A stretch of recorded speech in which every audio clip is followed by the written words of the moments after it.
Entonces voy a empezar. Yo voy a empezar con un video que yo compartí de David Adler. Bueno, con un fragmento de ese video y la reflexión ya más exhaustiva y más profunda de lo que yo dije en ese video. Un video de apenas 3 minutos que compartí para la gente que no tiene tiempo de escuchar toda esta muela y que voy a recuperar aquí la discusión porque me parece que es parte central de todo este gran mito, de todo este gran sistema propagandístico que se ha sostenido sobre Cuba, que ha servido también para blanquear al régimen cubano. Yo voy a compartirles ese fragmento, es un fragmento muy breve de entrevista que compartió Newsweek hace como una semana o 2 semanas, aquí está la fecha aproximadamente. Y aquí sale David Adler explicando, el periodista le pregunta que, no sé si aquí está la pregunta incluida, voy a ponerlo, pero básicamente le pregunta si, aquí están por supuesto los subtítulos en español, ¿en qué medida Cuba es una amenaza para los Estados Unidos? Le pregunta el periodista. Vamos a poner aquí este fragmento del video. I understand Cuba's communist, right? We don't like the communists, the United States government, right? People like Marco Rubio in particular don't like them, and they've staked their career on, they're going to be the guy to finally remove a communist regime that exists, 90 miles from our shores. I've been burned enough time by these types of people that I just tend to assume the worst whenever we start freelancing abroad, but nobody has ever explained to me the threat that Cuba poses to my way of life. I think the threat that Cuba poses to the United States is that it represents an alternative way of organizing society. And it's one that many people have criticisms of, about the structure of their political system, for example, or about property rights and, their ability to start a business. Those are reasonable criticisms. But I think what's really threatening is that Cuba sort of stands for a different way of organizing the relationship to the world.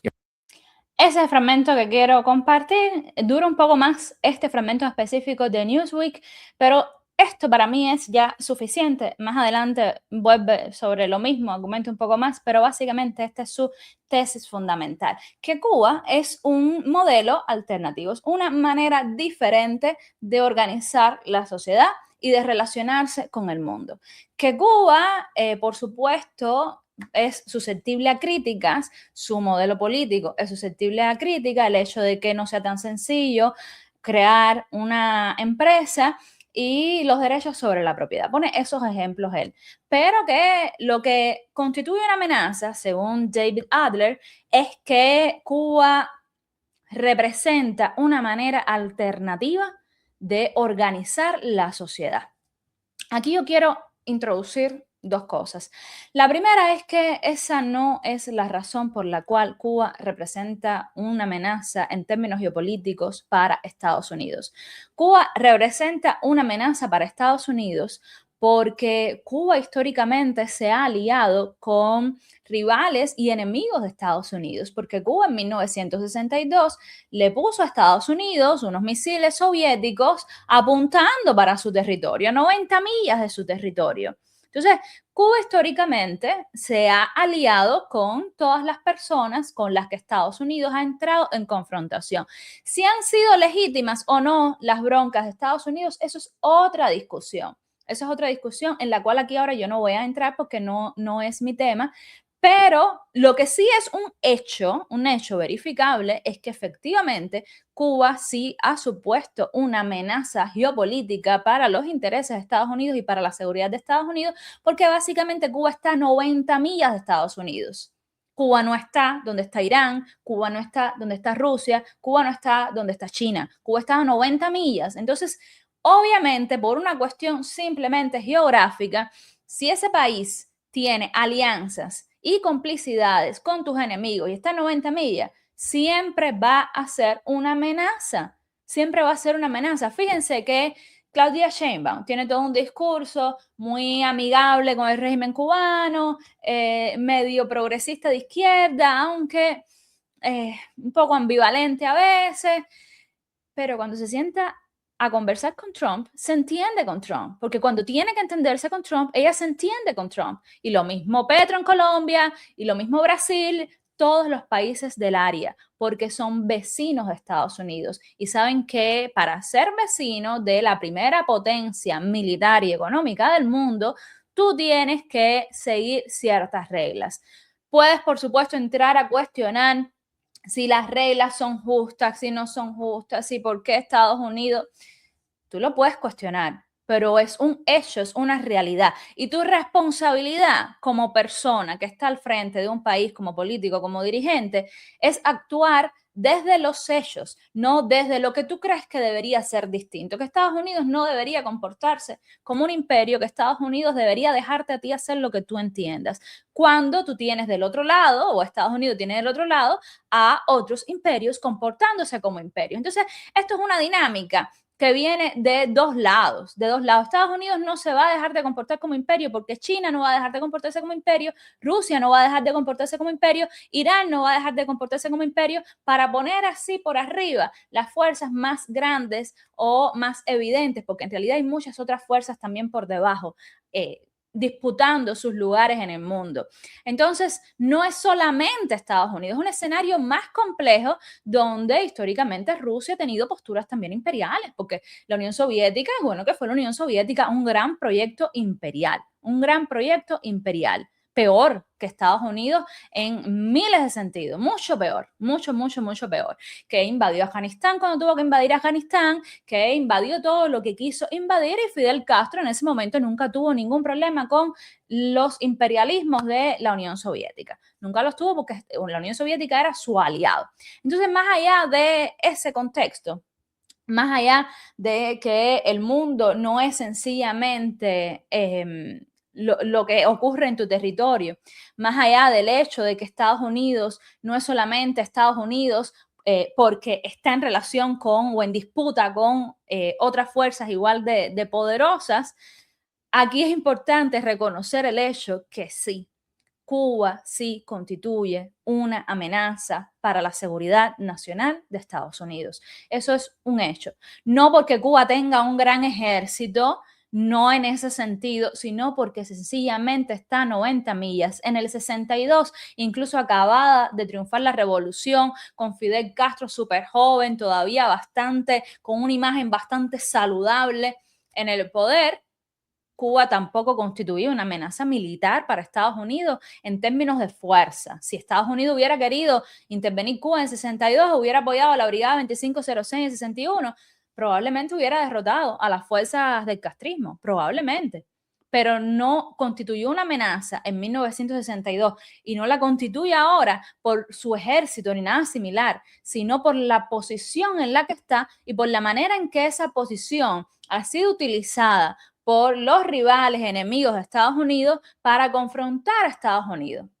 Entonces, ya aclarado este hecho, que es un hecho geopolítico, nos guste o no, tengamos posiciones sobre eso, pero es un hecho, yo voy a pasar al siguiente hecho.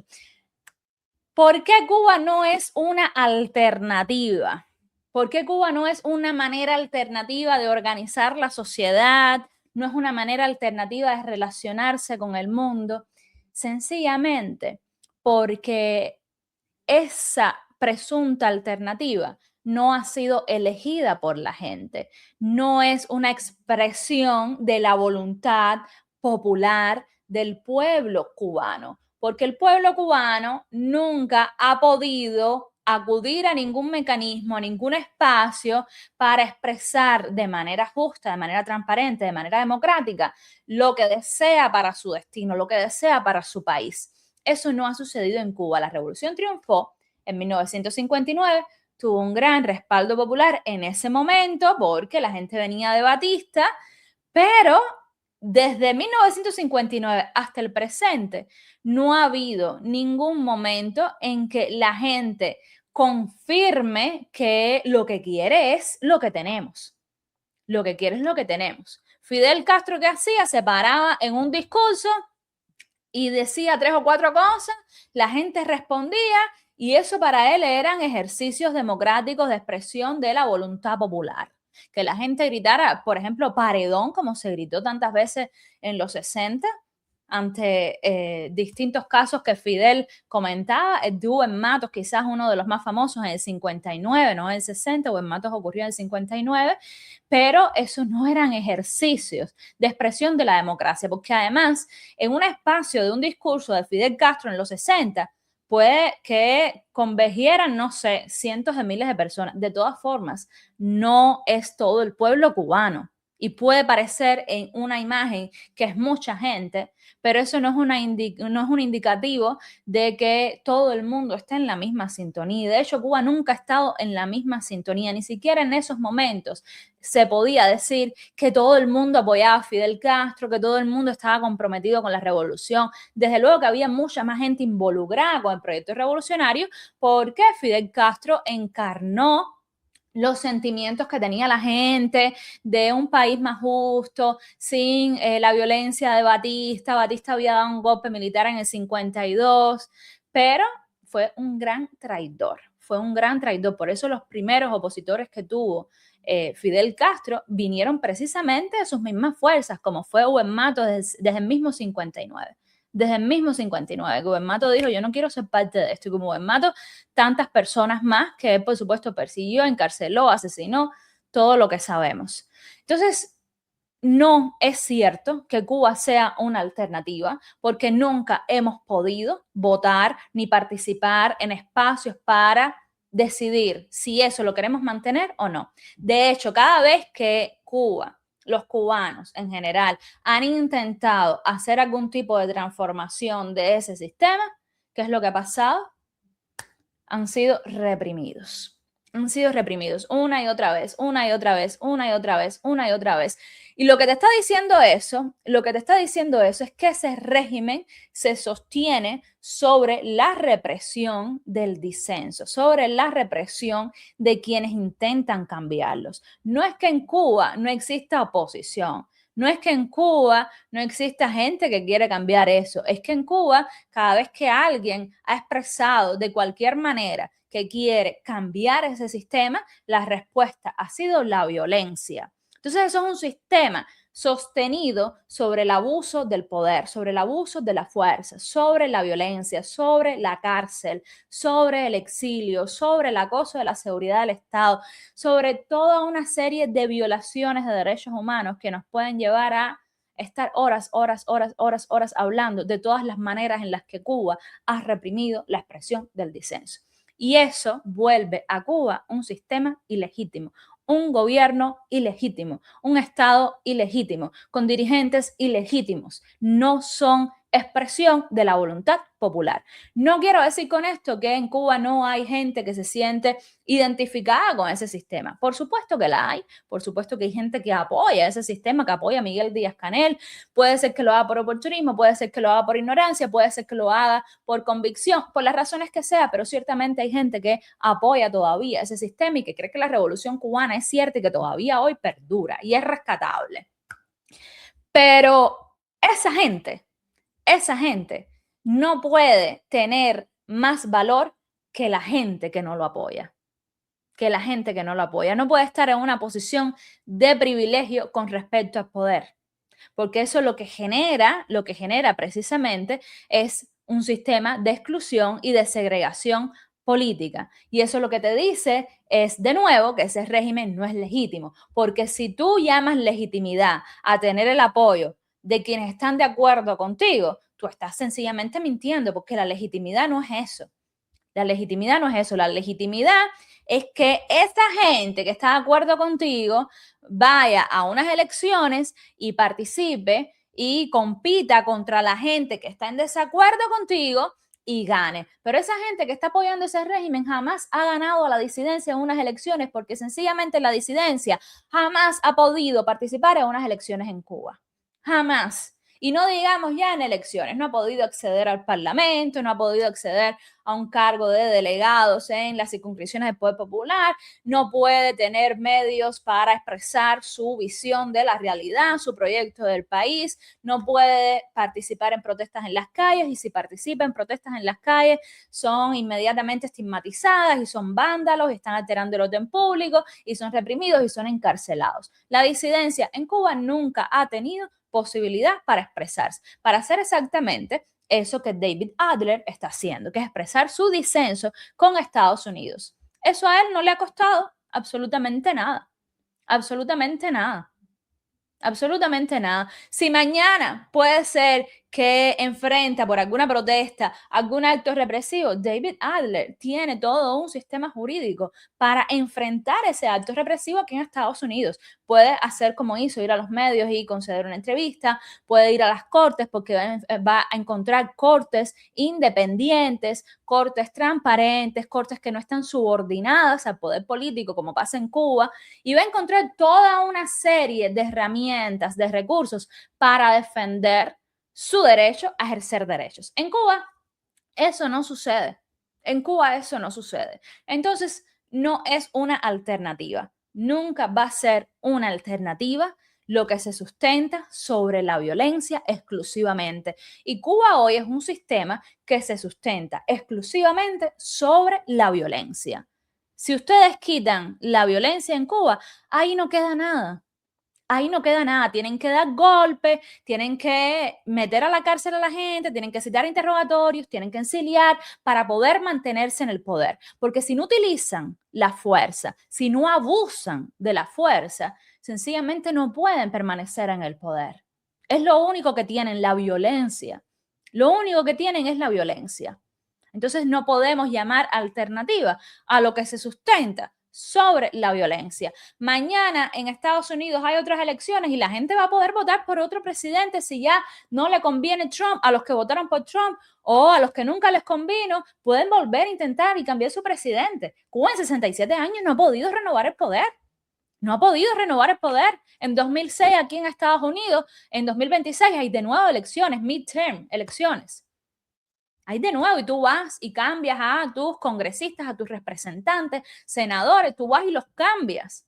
Y en otros momentos también todo el tiempo hay elecciones y tú vas tomando decisiones todo el tiempo que impactan en los destinos del país, que mueven las fuerzas, Y si de pronto no te convienen los políticos, hay algo que entre elección y elección no te gustó, tú sales a la calle como salió Minneapolis ante ICE. ICE fue para Minneapolis a hacer redadas y hacer todo lo que hizo y mató a 2 personas. ¿Y qué hizo el pueblo? Salió a la calle y ICE tuvo que recoger sus paquetes e irse de Minneapolis. Porque el pueblo tomó las calles. O sea, el pueblo no tuvo que esperar a que viniera una elección, a cambiar de presidente para expresar su voluntad. Y puse el ejemplo del pueblo en las calles, pero no solamente, porque ahí se batalló por el sistema jurídico, ahí se batalló por organizaciones de derechos humanos, ahí se batalló con los medios, ahí se batalló en redes sociales, ahí la gente batalló de 1000 formas posibles para hacer valer su voluntad. Entonces aquí el problema no es si se violan o no derechos humanos también en Estados Unidos o no.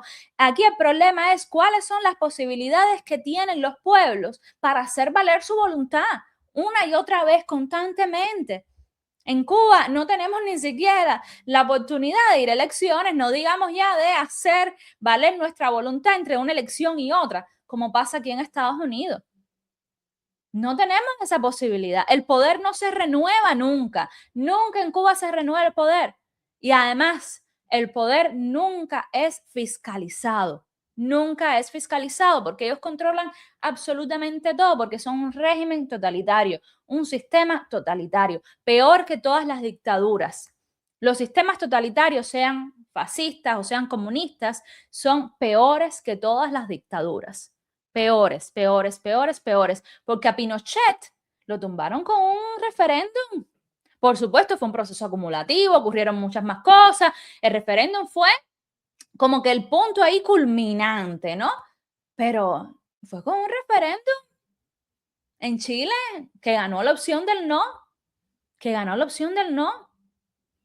En plena dictadura de Batista, en 1955, a Fidel Castro le dieron amnistía política. A él y a otros del movimiento 26 de julio que estaban presos. Y habían asaltado el cuartel Moncada. Y habían asaltado en el 53 el cuartel Moncada y el Carlos Manuel de Céspedes y los hospitales. Habían de todo. de todo, y les dieron amnistía política. No, porque si fue una jugada de Batista, no importa. Asaltaron un cuartel en Moncada y les dieron amnistía política y a otros opositores que había y se pudieron ir para México. Y se pudieron ir para México. Plena dictadura de Batista. ¿Cuándo ustedes han visto que en Cuba se le dé amnistía política a un prisionero? Jamás. Jamás. Amnistía política. En Cuba lo que se da son excarcelaciones, licencias extrapenales a través de negociaciones con Estados Unidos. Tú me das algo o con la Unión Europea. Tú me quitas la posición común, yo libero a los presos que me quedaban de la Primavera Negra del 75. Así fue en 2010-2011. Y la Unión Europea, ay sí, Cuba, qué buena, está cambiando, mira cómo está soltando a los presos de la Primavera Negra, a los del 75. Y así ha funcionado Cuba históricamente, soltando un poquito de presos a cambio de una serie de concesiones de los países democráticos. Pero amnistía política, ninguna. Ninguna. Ha sido peor que Batista. En muchos sentidos ha sido peor que Batista, porque al final ha golpeado, ha torturado, ha asesinado, ha hecho exactamente lo mismo. Ha hecho exactamente lo mismo. Y peor porque lo ha hecho por 67 años. Lo ha hecho por 67 años y encima no ha construido nada. O sea, han acabado con el país. Han acabado con el país. Aquí, por supuesto, tampoco uno puede simplificar y comparar porque tampoco el objetivo es ponerse cuál es mejor, cuál es peor. O sea, ninguno de los dos es bueno. Ninguno de los dos es bueno, pero es un hecho que un sistema totalitario es mucho más difícil de transformar que cualquier otra dictadura. Que cualquier otra dictadura. Y aquí lo terrible es que todo este discurso, toda esta propaganda presenta a Cuba como un modelo que tiene derecho a existir, como una alternativa. Por eso yo insisto tanto, en que hay que desideologizar la discusión y hay que presentarla como un problema de derechos humanos, porque en el momento en que ideologizamos lo que está pasando en Cuba, caemos en que es una opción más. Cuba es diferente. Cuba tiene problemas tiene Estados Unidos, Cuba no tiene problemas. Cuba es un sistema que se sostiene sobre la violencia. Es un sistema que para sostenerse necesita reprimir derechos humanos. Ese es el problema de Cuba, que lleva 67 años con esa dinámica. No es un problema de que sea diferente, de que sea una alternativa. Ese no es el principal problema de Cuba. No es el principal problema de Cuba, porque de pronto cuando tú dices eso, parece que es legítimo. Que es legítimo que Cuba se sustente sobre la represión y que la represión es sencillamente una manera de ser, que encarcelar gente, que perseguir a quienes postean en redes sociales, que todo eso es una manera de ser, de existir en el mundo y de hacer política, que eso es válido, que eso es una alternativa, es una alternativa.